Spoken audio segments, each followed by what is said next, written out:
The army, Iran's rising political force for democratic changes. Iran's President Hassan Rouhani on Monday launched a scathing verbal attack on his conservative political rivals by warning that widespread corruption in the country was now threatening the very foundations of the Islamic Republic. In that part of his speech to a seminar on transparency in government, when Rouhani said, "If guns, money, newspapers and propaganda all gather in one place, one can be confident of corruption there," he left no doubt in anyone's mind that he was clearly referring to the entrenched economic and military powers of the Revolutionary Guards as a major source of fraud in the Iran of today. As one observer once said, the Revolutionary Guards are Iran's richest and most powerful business empire that are also armed.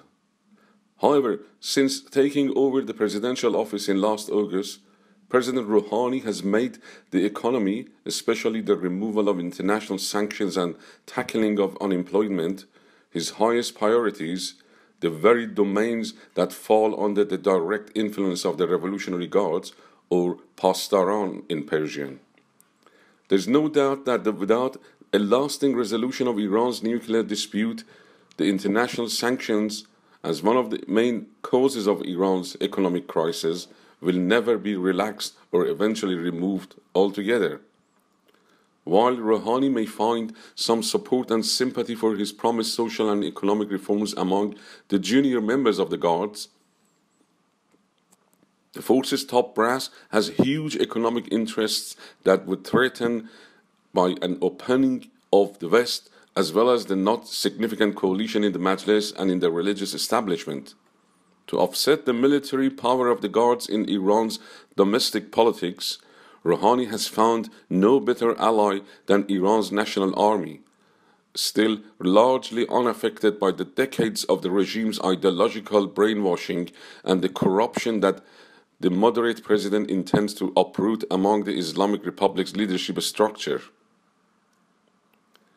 In an unprecedented show of feud between the army and the Guards in July this year, the Chief of Staff of the Army, Brigadier General Hassan Rouhani, publicly threatened that certain newspapers and media outlets linked to a military organization must stop hampering the efforts of the Rouhani government in the nuclear talks before the army resolutely deal with them.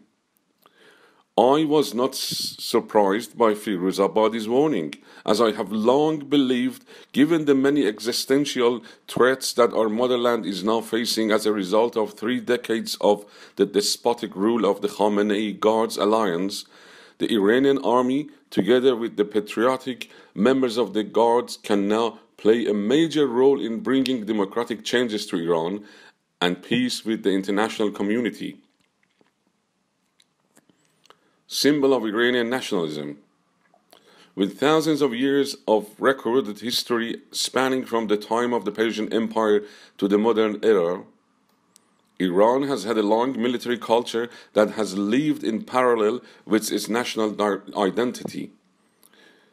If in the ancient times Iran's superpower status required a military supremacy over its rivals, in the last 2 centuries, the rise of new nation-states among the surrounding neighbors of Iran has made it necessary to build a powerful national army to defend the country's territorial integrity in a volatile region fraught with wars and conflicts.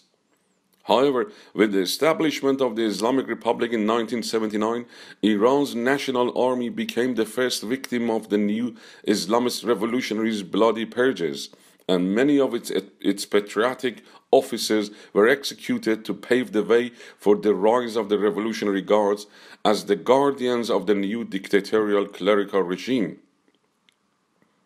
Despite all the purges, Iran's national army rebuilt itself to fight back against the Iraqi invasion of southern Iran, and many of its unsung heroes gave their lives to the cause of defending their motherland. Fully aware of the national army's potentials, the clerical regime has long tried to downplay the army's role in protecting Iran's territorial sovereignty in the midst of the war-torn Middle East region. while the Revolutionary Guards commanders, the likes of Qasem Soleimani of the Quds Brigade, are now busy instigating plots to destabilize in our neighboring countries and cause strife and bloodshed among their people.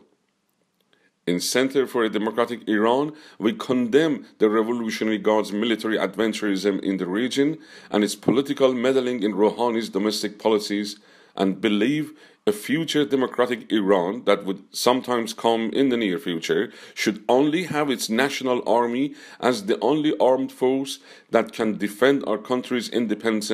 and the rule of people. Behruz Behboudi, Vancouver, 12th of December 2014.